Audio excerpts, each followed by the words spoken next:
So then we had to dismantle the reef. We had to rent barges and bring out these structures. And at the end of the day, the oysters ended up in a dumpster, which is ridiculous. Like 50,000 oysters in a dumpster. How you doing, Jersey? I'm here at one of my favorite out-of-the-way corners of New Jersey to talk about a topic that is near and dear to my heart, my favorite food, oysters. This is the story of how on one side of the Hudson River, the oyster is being hailed as a hero, with more than 1 billion of them being released into the wild. And on the other side of the Hudson River, as you just saw, 50,000 wound up in a dumpster. The oyster, an outlaw. You know, if you know much about the history of the New York and New Jersey region, you know that oyster reefs, before they were killed off by overfishing and pollution, used to be everywhere in the New York Harbor estuary. Places like here, Raritan Bay, the bottom was like one just solid oyster reef. And it could and should be again. That's the takeaway from the U.S. Army Corps of Engineers, who just finished a massive 2-year study following Hurricane Sandy and listed restoration of oyster reefs as a way to prevent future disasters in places like this.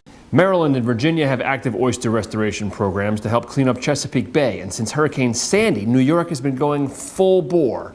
There's more than a dozen oyster restoration projects, including one called the Billion Oyster Project, and another which got $60 million in federal Hurricane Sandy recovery aid. They want to build a wall of oysters across the south shore of Staten Island. One of the planners did a TED Talk about the project. Now I want to introduce you to my new hero in the sort of global climate change war, and that is the eastern oyster. So, proud New Jerseyans, victims of Hurricane Sandy and lovers of the oyster, what is our state doing on this front?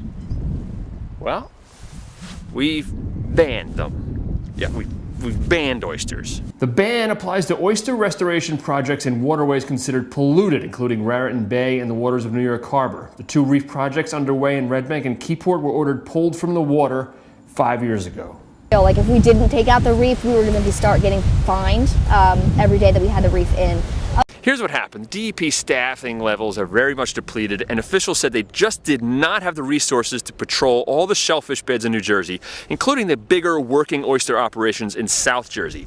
They were worried now that poachers might steal the oysters growing in polluted waters, someone might eat them and get sick.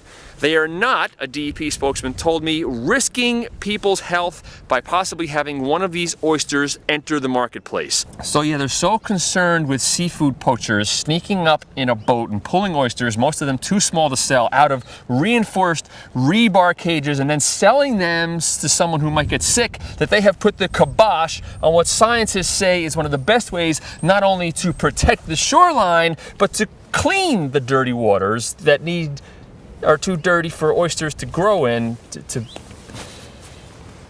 figure this out. Now, to see an oyster restoration project that is up and running, I went to a place where there is not so much concern over this type of criminality. Where might such a bucolic Eden be, you ask? The Bronx. Just across the Bronx River from the Hunts Point Market, where most of the area's seafood happens to pass through, New York, New Jersey Baykeeper is working to get an oyster reef growing. Aren't New York officials worried about the seafood pirates? Apparently not. The oysters here are just growing unchecked. Hey, look at these guys. Farmed oysters along with wild oysters, some of them just growing on top of trash and tires. It's crazy. Now I should add here that the DEP did eventually relent a little bit and allow Baykeeper to plant some oysters out there. The new project site, U.S. Naval Weapons Station Earl.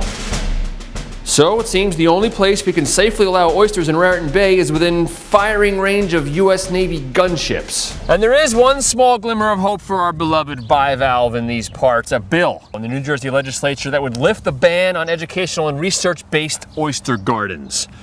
The bill has not made it out of committee. Until then, New Jersey's oyster madness continues. Take it easy, Jersey.